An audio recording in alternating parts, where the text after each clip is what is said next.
90% কলকাতার দুর্গাপুজো রাস্তা দিয়ে। এখন কোনো অর্ডার হচ্ছে না। পূর্বতন সরকার কোনোভাবেই এইভাবে হারের ওপর একটা বোঝা চাপিয়ে দেয়নি যে পুজো বন্ধ হয়ে যাচ্ছে। তা আজকে কোনো কাজ করাটাই অন্যায়, সেই ধর্মীয় অনুষ্ঠান হোক আর যেই অনুষ্ঠান। পথ কি শুধুই পথচারী এবং যানবাহনের?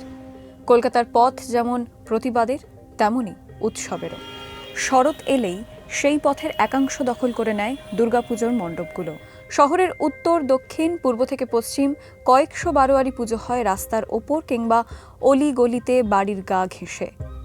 এদিকে নতুন সরকারের কথা মতোই ঈদের দিনে কলকাতার ছবি স্পষ্ট করে দিয়েছে যে রাস্তা আটকে কোনো ধর্মীয় অনুষ্ঠান নয়।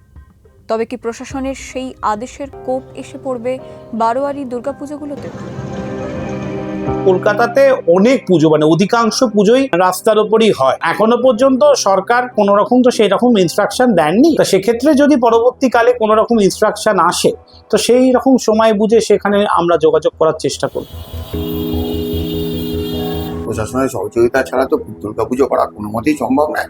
যা ভিড় হয়, যা পুলিশ ইনফ্রাস্ট্রাকচার, সবটাই নির্ভর করে প্রশাসনের উপর। ফলে প্রশাসন যেমন নির্দেশ দেবে আমরা সেই মতো চলি।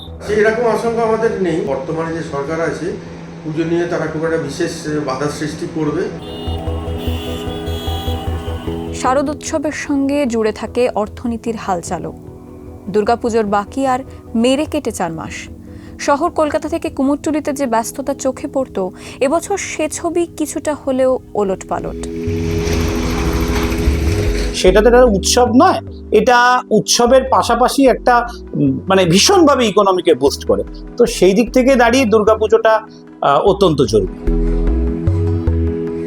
আমার এক পার্টি এবারও 75 বছর ইভেন্ট, আমার সাথে কথা হয়েছে তাদের, বুঝেছেন? এবার তাদের সমস্যা দাঁড়িয়ে গেল তারা রাস্তার মধ্যে পুজোটা। এবার আমি তাকে ফোন করেছি, সে বলছে আমার রাস্তাটার জন্য প্রবলেম হয়ে যাচ্ছে। এবার ঠাকুর প্রতিমাটাকে ঘুরাতে পারছে না, প্রতিমাটা ঘুরিয়ে রাস্তা হবে, কিন্তু পাড়ার লোক বলছে যেহেতু 74 বছর একইভাবে পুজো হয়ে যাচ্ছে, 75 বছর আর ঘুরিয়ে দিতে গেলে ঠাকুরও জায়গা হয়ে যাবে ছোট।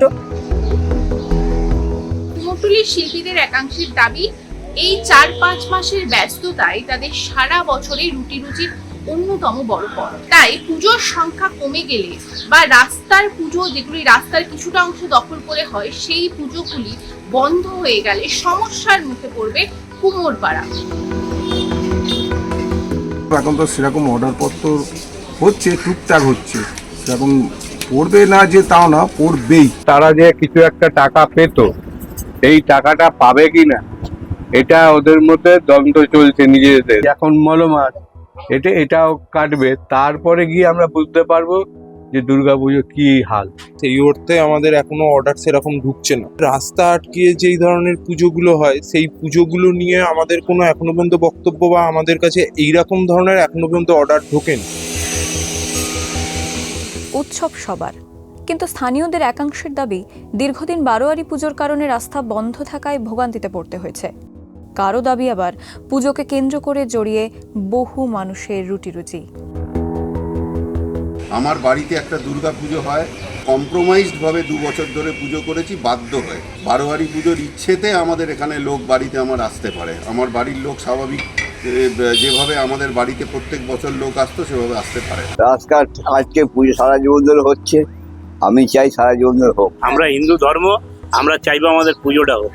প্রশাসন থেকে কোনো সরকারি নির্দেশিকা না এলেও পুজো নিয়ে ধন্দে পুজো উদ্যোক্তা থেকে কুমোরটুলি। নতুন সরকারের অবস্থান কি বজায় থাকবে বারোয়ারি দুর্গাপুজোর ওপর, নাকি পুজোর জন্য থাকবে নিয়মের শিথিলতা? এসব প্রশ্নে ঘুরপাক খাচ্ছে কলকাতা থেকে শহরতলির অলিগলিতে।